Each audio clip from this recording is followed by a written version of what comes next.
Oh, hi, everybody. I'm just going through my recipe box. These are some old recipes from my grandmother, and I thought maybe I'd make something special for dinner tonight. So many choices, so many different ideas. I love to cook, but I need ideas, and usually I need a recipe. And once I have the recipe and all the ingredients assembled, then I can make something. But I can't just create something out of nothing. Well, it's kind of the same. I had this great idea. My granddaughters, you remember meeting Hattie last week.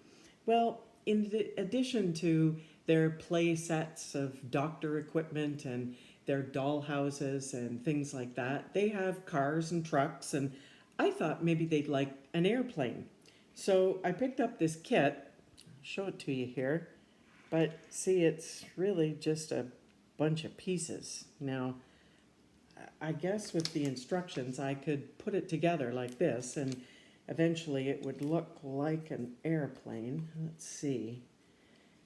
Well, anyway, see, I can make things, but I can't create them.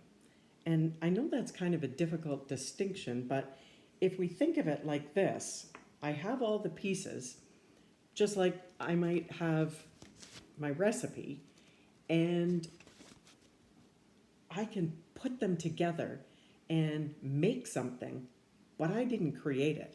I didn't create the recipe or create the food, and I didn't create these airplane pieces, even though I will try to put them together. Even came with some glue.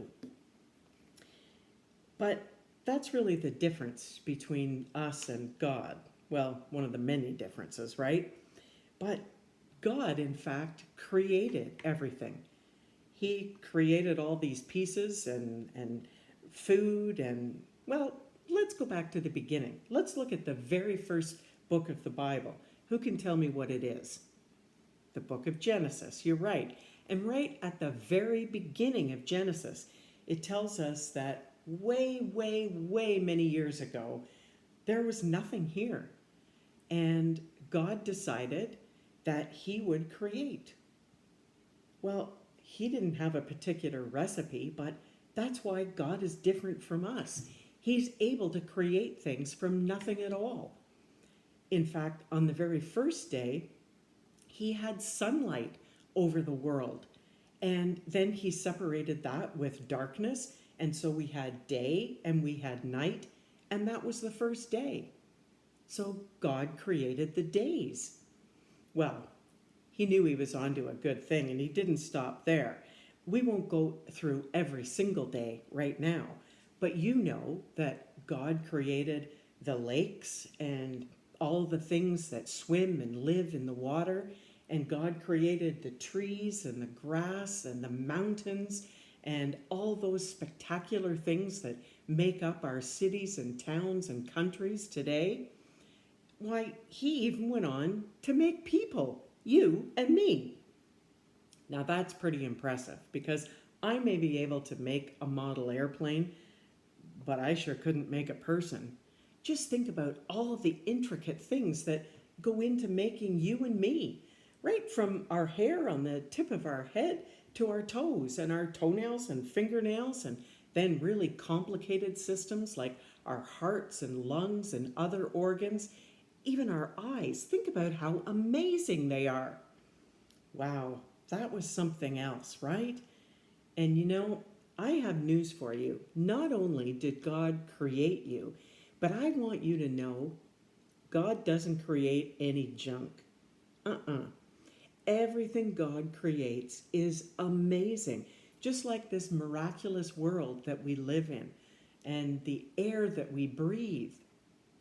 Well, when you look at us, sometimes we get kind of down on ourselves, don't we? And we think, I'm not very good at school. Like when I was going to school, I wasn't very good at math. And I could probably think I wasn't really a very smart person. And maybe you feel that way sometimes. Maybe you feel like you're not very good at reading. Or maybe it's really hard for you to sit still and concentrate on what the teacher's saying.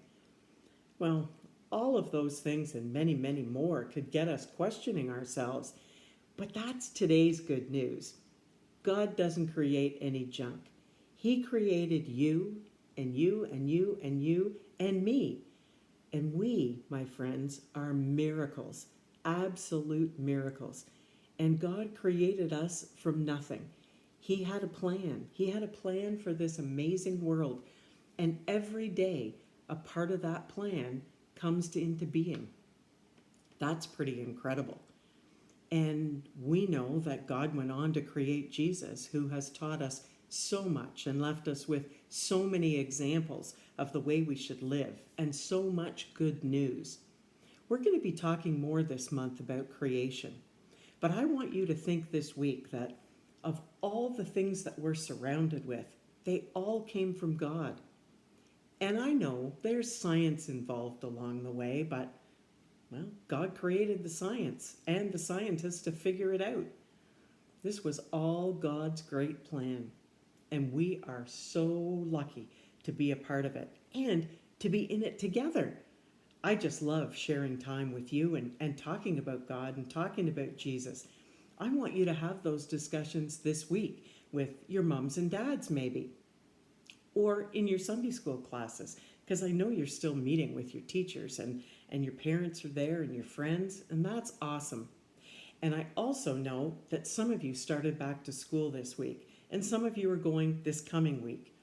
And it's all a new experience, but just remember, you can go into school, even though you might be a little bit worried and a little bit afraid, because it's a brand new year, and some of you are in brand new schools, and some of you are going to school for the very first time. That is so exciting.